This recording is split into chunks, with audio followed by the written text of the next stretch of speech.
संविधान का second part कल हम लोग कल बनाए थे। पहला पार्ट चैप्टर 1 क्लास 8 का है ना। देखो कल हम लोग पढ़ चुके थे बहुत सारे चीज। आज हम लोग देख रहे हैं स्वतंत्र एवं क्या निष्पक्ष न्यायपालिका। स्वतंत्र एवं क्या निष्पक्ष न्यायपालिका। स्वतंत्र न्यायपालिका का मतलब होता है कि जो न्याय करने के लिए जो जज है या फिर कोर्ट है, उस कोर्ट के ऊपर ना कोई बाहरी दबाव देगा ना ही अंदर से दबाव देगा। बाहरी दबाव न तो हमारे पक्ष में फैसला करो, हमारे पक्ष में, ऐसा कुछ नहीं है। वही लिखा है कि स्वतंत्र न्यायपालिका का मतलब हुआ कि उसके कार्य क्षेत्र में किसी बाहरी शक्ति या आंतरिक शक्ति का कोई हस्तक्षेप नहीं होगा।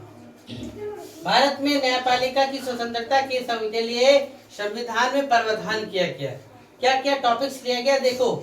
उच्चतम न्यायालय या उच्च न्यायालय यानी सुप्रीम कोर्ट, न्यू दिल्ली या हाई कोर्ट, तो प्रत्येक राज्यों के लिए हाई कोर्ट है। उच्च न्यायालय के न्यायाधीशों की नियुक्ति कौन करेंगे? तो राष्ट्रपति करते हैं। लेकिन उन्हें पद मुक्त करने का अधिकार किनको है? राष्ट्रपति को भी है क्या? नहीं, चुन करके बैठा सकते हैं लेकिन हटा नहीं सकते। इन्हें महाभियोग के द्वारा क्या किया जा सकता है? हटाया जा सकता है। उच्चतम न्यायालय या उच्च न्यायालय के अधीन कर्मचारियों की नियुक्ति तथा उनकी सेवा शर्त, वहाँ जो जैसे सुप्रीम कोर्ट में आदमी को लेना है तो सुप्रीम कोर्ट वाला सेवा शर्त निकालेगा, हाई कोर्ट वाले को अपना निकालना है तो हाई कोर्ट वाले अपना सेवा शर्त क्या करेंगे? निकालेंगे। लोग को हल्ला मन के बोलो तो। न्यायाधीश पदमुक्त होने के पश्चात यानी जो जज जिनका उम्र 65 वर्ष हो गया वो उसी जहाँ पर वो जज थे वकीलगिरी नहीं कर सकते हैं। लेकिन इस चीज को क्या होता है, लोग आजकल खत्म कर दिए। उन्हीं को आयोग का अध्यक्ष बना दिया जाता है तो कुछ और भी बना दिया जाता है। वही लिखा है कि न्यायाधीश पदमुक्त होने के पश्चात सरकार के अधीन किसी पद को ग्रहण नहीं कर सकते और अधीनस्थ न्यायालय में वकालत भी नहीं कर सकते।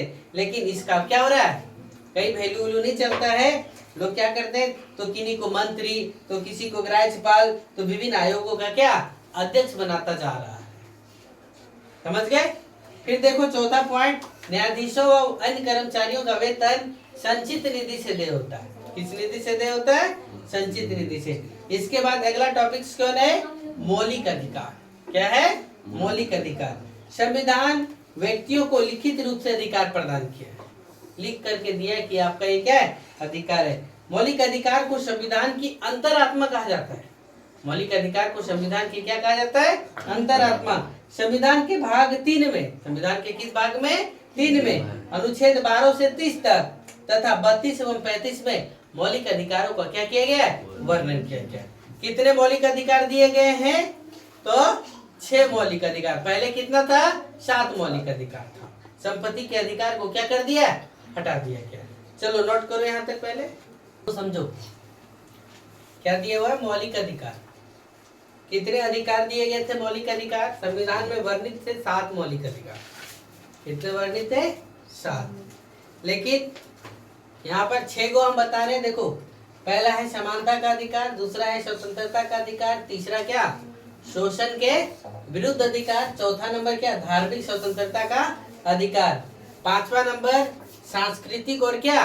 शैक्षणिक अधिकार, और 6ठा नंबर संवैधानिक उपचार का अधिकार। और एक अधिकार और जोड़ा गया था, वो संपत्ति का अधिकार।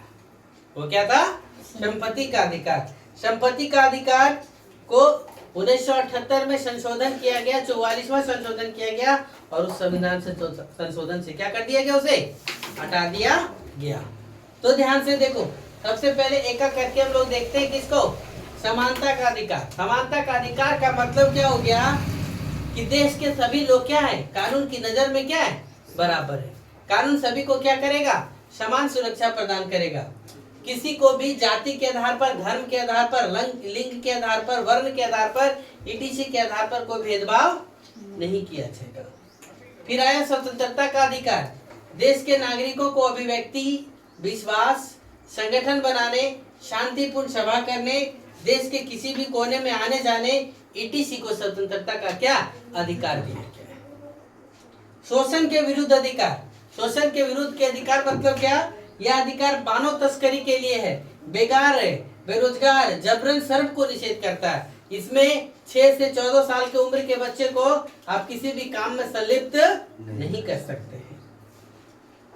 चौथा नंबर है धार्मिक स्वतंत्रता का अधिकार, यानी भारत के सभी नागरिकों को ये पूरा अधिकार दिया गया है कि आप किसी भी धर्म को अपनी इच्छा के अनुसार क्या कर सकते हैं, मान सकते हैं, है ना।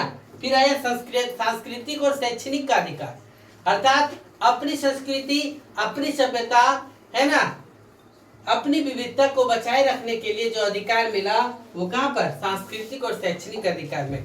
जो अल्पसंख्यक लोग हैं अपनी संस्कृति को बचाने के लिए अपने संस्कृति का क्या कर सकते हैं, विद्यालय खोल सकते हैं।